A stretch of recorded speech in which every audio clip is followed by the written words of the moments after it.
एक साधु देश भ्रमण के लिए पैदल निकला हुआ था।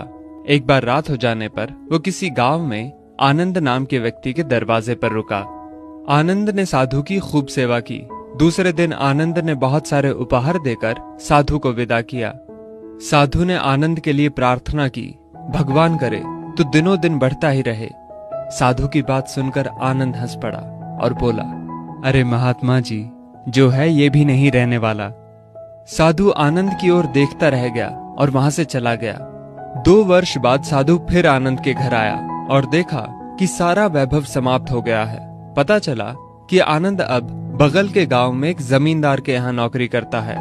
साधु आनंद से मिलने गया। आनंद ने अभाव में भी साधु का स्वागत किया। झोपड़ी में फटी चटाई पर बिठाया, खाने के लिए सूखी रोटी दी। दूसरे दिन जाते समय साधु की आंखों में आंसू थे। साधु कहने लगा, हे भगवान, ये तूने क्या किया? आनंद पुनः हंस पड़ा और बोला, महाराज, आप क्यों दुखी हो रहे हैं? महापुरुषों ने कहा है कि भगवान इंसान को जिस हाल में रखे, इंसान को उसका धन्यवाद करके खुश रहना चाहिए। समय सदा बदलता रहता है और सुनो, ये भी नहीं रहने वाला। साधु मन ही मन सोचने लगा, मैं तो केवल भेष से साधु हूं, सच्चा साधु तो तू ही है आनंद। कुछ वर्ष बाद साधु फिर यात्रा पर निकला और आनंद से मिला तो देखकर हैरान रह गया कि आनंद अब तो जमींदारों का जमींदार बन गया है। मालूम हुआ कि जिस जमींदार के यहाँ आनंद नौकरी करता था वो संतान विहीन था। मरते समय वो अपनी सारी जायदाद आनंद को दे गया। साधु ने आनंद से कहा, अच्छा हुआ वो जमाना गुजर गया, भगवान करे अब तू ऐसा ही बना रहे। ये सुनकर आनंद फिर हंस पड़ा और कहने लगा, महाराज, अभी भी आपकी नादानी बनी हुई है। साधु ने पूछा, क्या ये भी नहीं रहने वाला? आनंद ने उत्तर दिया, हाँ, या तो ये चला जाएगा या फिर इसको अपना मानने वाला ही चला जाएगा।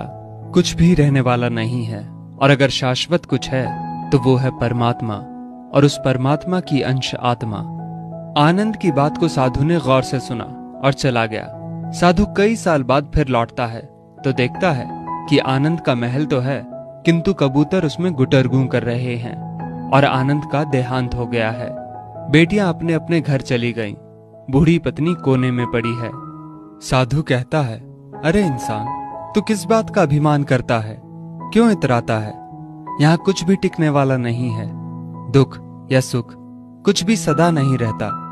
तू सोचता है पड़ोसी मुसीबत में है और मैं मौज में हूं, लेकिन सुन, ना मौज रहेगी और ना ही मुसीबत।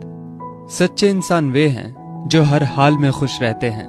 मिल गया माल तो उस माल में खुश रहते हैं, और हो गए बेहाल तो उस हाल में खुश रहते हैं। साधु कहने लगा, धन्य है आनंद तेरा सत्संग, और धन्य है तुम्हारे सतगुरु।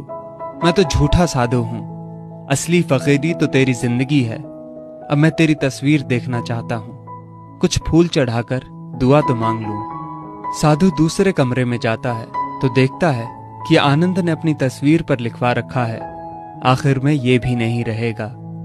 खूबी और खामी दोनों ही होती है हर इंसान में। जो तराशता है उसे खूबी नजर आती है, और जो तलाशता है उसे खामी नजर आती है।